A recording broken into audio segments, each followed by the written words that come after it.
नमस्कार दोस्तों, स्वागत है आपका पिंक सिटी जयपुर में। आज के इस वीडियो में हम देखने वाले हैं अरावली पर्वतमाला की खूबसूरत ऊंची पहाड़ियों पर बना जयपुर का बेहद ही शानदार नाहरगढ़ का किला।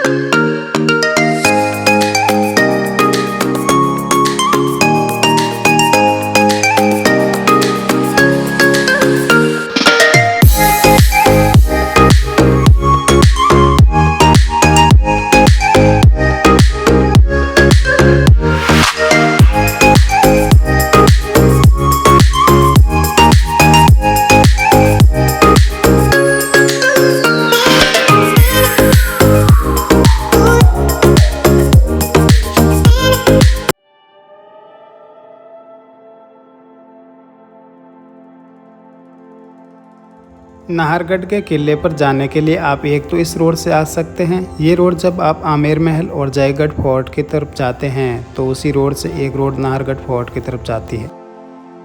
और अगर आप पैदल या बाइक लेकर आना चाहते हैं तो आप पिंक सिटी छोटी चौपड़ से एक सीधी रोड नाहरगढ़ फोर्ट की ओर आती है, वहाँ से भी आप आ सकते हैं।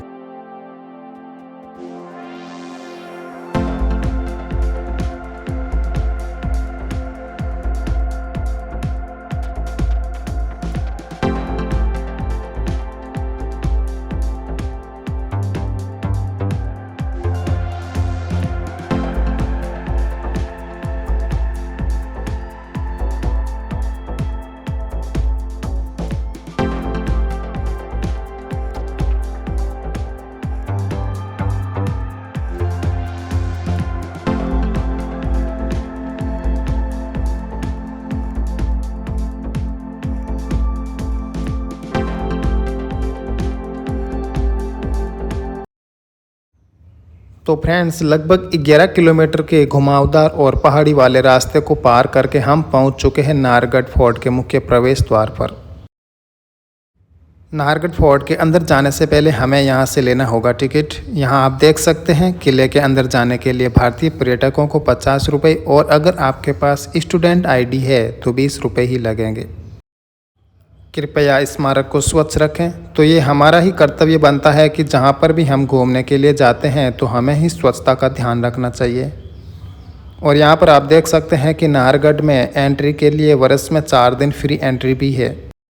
जिस प्रवेश द्वार से अभी हम प्रवेश कर रहे हैं इसको ताड़ी गेट के नाम से जाना जाता है। यहाँ पर टिकट काउंटर बना है, यहाँ से टिकट लेकर चलते हैं आगे की ओर। टिकट लेकर आगे की ओर अंदर आते ही यहाँ से आप देख सकते हैं जयपुर शहर का बहुत ही खूबसूरत नज़ारा। और अगर आप शाम के समय आते हैं तो आपको और भी शानदार नज़ारा देखने को मिलेगा, जैसा कि आप अभी इस वीडियो के अंदर देख रहे हैं। ये है जयपुर का सबसे शानदार सनसेट पॉइंट।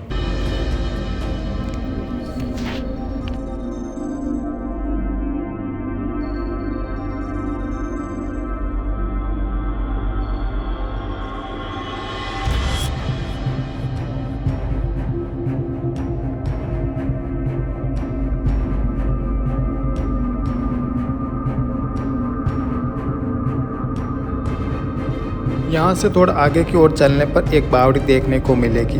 यह नाहरगढ़ की ऐतिहासिक व विशाल बावड़ी है। इसके अंदर वर्षा का जल पहाड़ियों में बनी कई सारी नालियों के माध्यम से बहता हुआ बावड़ी में एकत्रित होता है।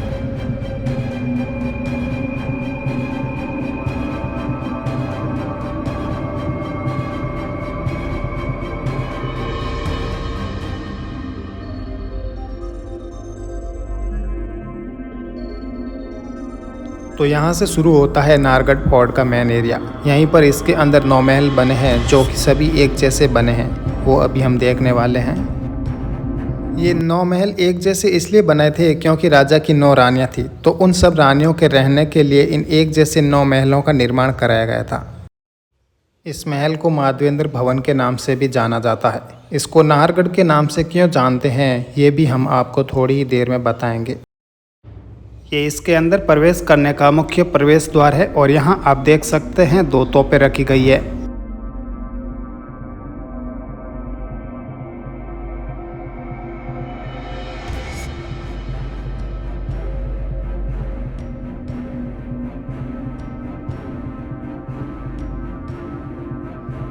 और जैसे ही हम इस माधवेंद्र भवन में प्रवेश करते हैं तो सबसे पहले हम एक बड़े से आंगन में आ जाते हैं। बहुत बड़ा आंगन है ये। यहाँ पुराने समय में जो भी कार्यक्रम होते थे यहाँ इस आंगन में हुआ करते थे। इस आंगन से आप 9 महलों के द्वार देख सकते हैं। 9 महलों को अलग अलग नामों से जाना जाता है, जो कि इस प्रकार से है, जैसे सूरज प्रकाश, चांद प्रकाश, फूल प्रकाश, आनंद प्रकाश, लक्ष्मी प्रकाश, खुशहाल प्रकाश, ललित प्रकाश, बसंत प्रकाश और जवाहर प्रकाश।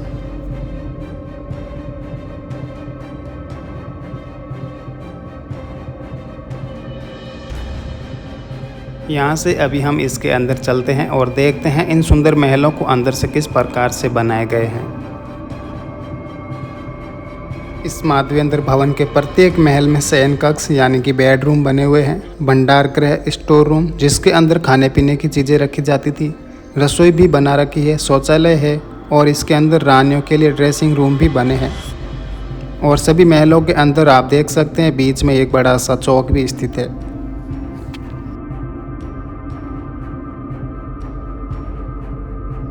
ये जो अभी आप देख रहे हैं ये रानी का बेडरूम हुआ करता था। ऊपर जो आप 2 कड़े लगाए हुए देख रखे हैं उन पर पुराने समय में पर्दे वाले पंखे लगाए गए थे, जिससे दासियां रानियों के लिए हवा करती थी।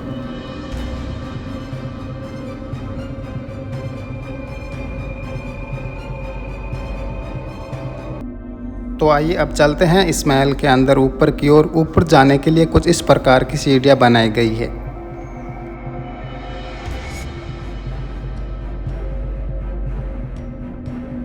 इस माधवेंद्र भवन के अंदर जैसे महल नीचे बना रखे हैं वैसे के वैसे ऊपर भी बनाए हैं। नीचे वाले भवन में सर्दियों में रहने के लिए थे और ऊपर जो बना रखे हैं इनमें रानियां गर्मियों में रहा करती थी। इन सभी महलों के अंदर ऋतुओं के अनुसार इनमें हवा और प्रकाश की व्यवस्था भी की गई है। राजा ने अपनी रानियों के निवास करने के लिए सभी महलों को 2 मंजिलों में बनवाया गया है। बहुत ही सुंदर महल है ये। इन सभी महलों को विक्टोरिया शैली में बनाया गया है और प्रत्येक महल के अंदर जो ये चौक बना रखा है वो सभी ऊपर से खुले हैं। इनके ऊपर किसी भी प्रकार की कोई भी छत नहीं है। और इस महल की खास बात यह है कि इसके अंदर बनाए गए रास्ते कुछ इस प्रकार से बनाए गए हैं कि सभी महल इन रास्तों से आपस में एक दूसरे से जुड़े हुए हैं।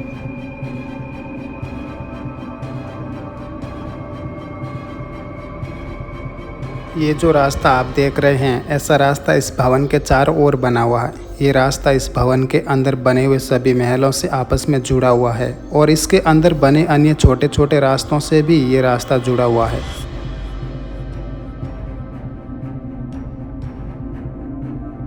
ये रास्ता राजा के आने जाने के लिए बनाया गया था। इस रास्ते को भूल भुलैया भी कहते हैं। ये रास्ता खास तौर से राजा का निजी रास्ता हुआ करता था।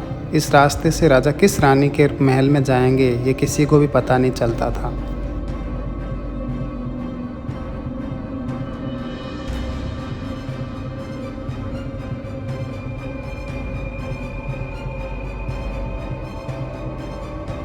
ये जो सामने एक कक्ष दिखाई दे रहा है यह इस महल के अंदर रानियों के लिए ऊपर वाली मंजिल पर बनाया गया बेडरूम है। इसी तरह के सभी 9 महलों के अंदर रानियों के रहने के लिए बेडरूम बना रखे हैं। यहाँ पर बनी इस खिड़की से आप देख सकते हैं जयपुर शहर का बहुत ही सुंदर नज़ारा।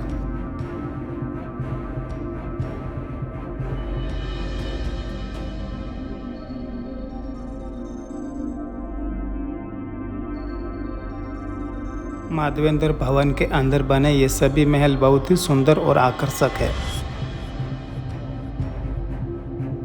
ये जो अभी आप महल देख रहे हैं यह राजा की मुख्य रानी जिसको पटरानी या महारानी बोला करते थे उनका ये कक्ष है। इसलिए इस कक्ष को अंदर से कुछ इस प्रकार से फूल पत्तियों से डिजाइन करके बनाया गया है।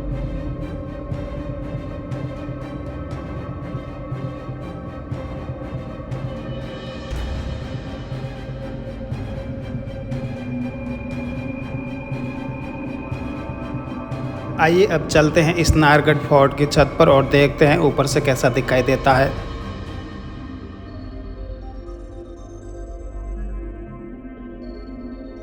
ये किला राजस्थान की राजधानी पिंक सिटी के नाम से विख्यात जयपुर में स्थित है और ये नाहरगढ़ फोर्ट जयपुर में अरावली पर्वतमाला की खूबसूरत ऊंची पहाड़ियों पर बना हुआ बहुत ही शानदार किला है।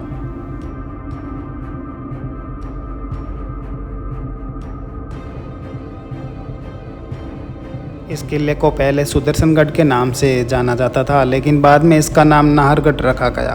तो आइए जानते हैं इस किले का नाम नाहरगढ़ कैसे पड़ा। जब महाराजा इस किले का निर्माण करवा रहे थे, तब नाहर सिंह भोमिया इस किले के निर्माण में बाधा उत्पन्न किया करते थे।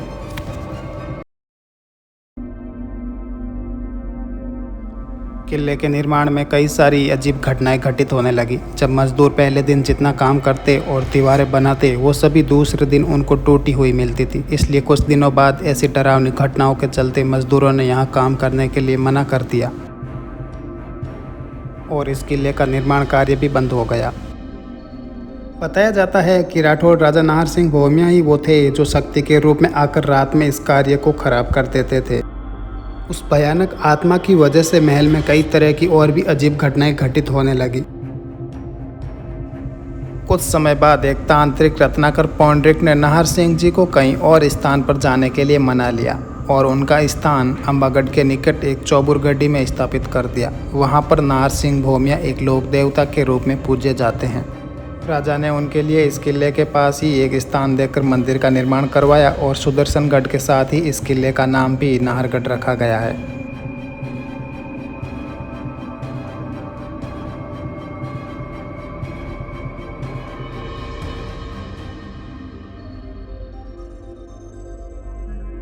यहाँ से आप देख सकते हैं इसके अंदर बने सभी महल जो अभी हमने नीचे देखे, वो ऊपर की छत से कुछ इस प्रकार दिखाई देते हैं।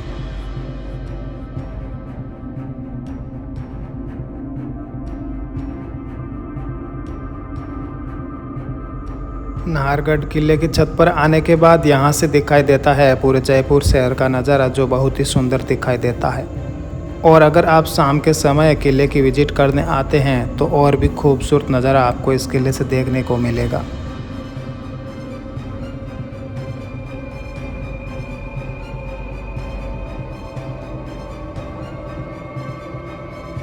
वैसे तो नाहरगढ़ किले पर आज तक किसी ने आक्रमण नहीं किया है, लेकिन फिर भी इसकी सुरक्षा के लिए एक मजबूत और विशाल दीवार किले के चारों ओर बनाई गई है, जो कि आप अभी देख सकते हैं। बहुत ही विशाल और मजबूत दीवार है ये।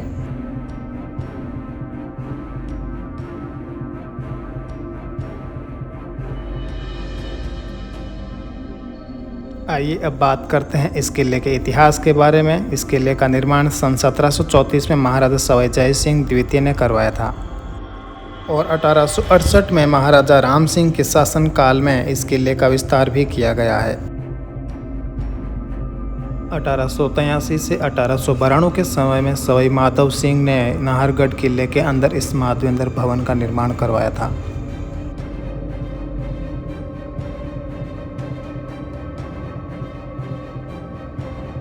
यह किला खास तौर पर रानियों के निवास के लिए बनवाया गया था, लेकिन राजा की मृत्यु के बाद इस किले को भूतिया कहा जाने लगा था। कुछ लोगों का मानना है कि इस किले में भूत रहता है। यहाँ के स्थानीय लोगों के अनुसार यहाँ पर एकदम से तेज हवाओं का चलना और कई बार दरवाज़ों के कांच टूटकर गिर जाते हैं और कभी कभी यहाँ पर एकदम से गर्मी और एकदम से सर्दी महसूस होने लगती है। कुछ लोगों का मानना यह भी है कि किले के अंदर जाने वाले लोगों को अजीब चीज़ों का महसूस भी होता है। नाहरगढ़ के किले पर कई सारी बॉलीवुड मूवियों की शूटिंग भी हुई है, जिनमें पानीपत मूवी, शुद्ध देसी रोमांस और जोधा अकबर शामिल है।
अब बात करते हैं इस किले की विजिट करने आए कैसे। तो फ्रेंड्स, जयपुर शहर तक आप हवाई यात्रा करके आ सकते हैं, आप ट्रेन की यात्रा करके और बस की यात्रा करके आसानी से जयपुर शहर तक आ सकते हैं। जयपुर शहर आने के बाद आपको लगभग 20 किलोमीटर की दूरी तय करके ऑटो या कैब की सहायता से इस खूबसूरत किले को देखने के लिए आ सकते हैं। पर्यटकों के लिए ये किला रात में 9:30 बजे तक खुला रहने के कारण यहाँ पर शाम के समय कई सारे लोग आते हैं। शाम के समय में किला और किले से जो जयपुर शहर का नज़ारा दिखाई देता है वह सच में देखने लायक है। रात को कुछ इस प्रकार से दिखाई देता है। ये किला रात में भी बहुत सुंदर नज़र आता है।